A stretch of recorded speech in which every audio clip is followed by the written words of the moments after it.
This video is sponsored by no one. Now, let's begin. So in today's short video, I want to show you some of the exciting queen traps that I learned recently. So zoom your eyeballs, put your toes on the table and your elbows down, for what you're about to see is evil. And we kick off with the first trap that happened in one of my recent games. So the game started as follows. Pawn to e4, then g6 is what black played, knight f3 and bishop g7, and I played pawn to d4. This is called the modern defense, where black plays d6 to delay the development of his king's knight, and that's why we play knight c3, so that after knight b d7 we later on develop a light squared bishop, because black normally plays knight e7. That's why we play bishop c4 first to eye the weak f7 pawn, and after pawn to e6 covering the weakness on f7, well, there is this move, knight to g5, knight g5. If pawn to h6, I have knight to f3. That's not a wasted move. But if black plays knight e7, we have bishop takes e6 sacrifice, and after f takes e6, the queen falls. Okay,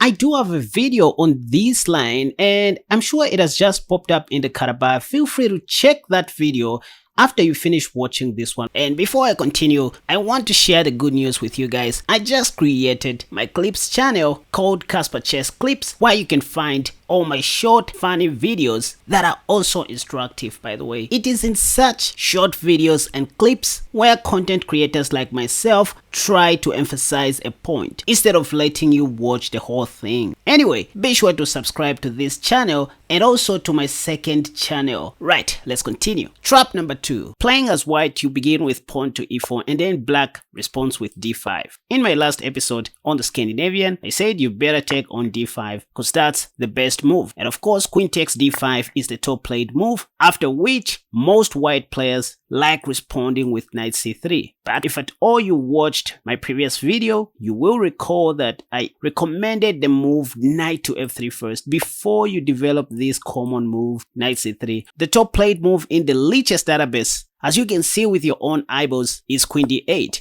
Again, I consider this to be a zero move, as it gives you enough time to develop your light squared bishop on the most active square. And what you're doing with this bishop really is that you are waiting for black to blunder with this move, because most amateur players like pinning knights. The top played move here is knight to f6 in the Lichess database, but even against this, you can still wait for this move. Maybe they are going to play it. So once again, remember our plan. At best, we always want to castle long in the Scandinavian defense, because after all, black wants to do the same. So here you can just go knight to c3 once again, and this move is kind of a prophylactic move, by the way, waiting for this blunder to happen, which I guess is not going to happen most of the times, because the top played move here is pawn to e6, because black realized that you are targeting his weak f7 pawn.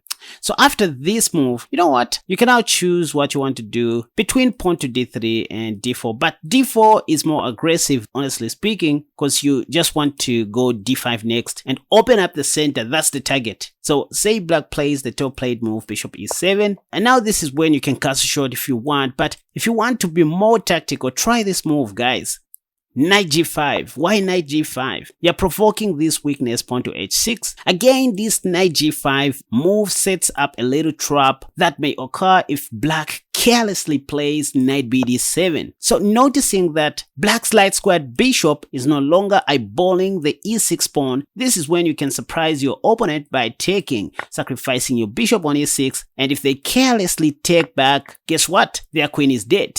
Just like that. Trap number 3 in the modern defense, one of the strongest defenses for black, by the way. So you go e4 and then black plays pawn to g6, knight f3, bishop g7. You go d4, just opening moves. By the way, the modern defense is different from the Perk defense, you guys, in that black oftentimes develops his king's knight on e7 instead of f6. Why? They don't want to block their g7 bishop. I mean, that's just how they play the modern defense. So look out for this trap, you guys. d6, you simply go knight c3. And then here they'll play knight d7 in order to push pawn to e5 right away. Okay, so knight d7 prepares for pawn to e5. That's why they don't play knight to f6. They always want their dark squared bishop to be open. So you go bishop c4, targeting the weak f7 pawn. Again, they say, ha! Pawn to e6, thinking they are protecting their weak f7 pawn. Well, you simply go knight g5. Wait a second. if pawn to h6, them attacking your knight, you can simply retreat your knight back to f3. That's not a wasted move. Knight g5 provokes a long-term weakness. Pawn to h6 may be a long-term weakness for black. So knight to f3 would be an okay move. Again, if you look at the Lichess database, here, you see that knight e7 is the top played move. Now, wait a second.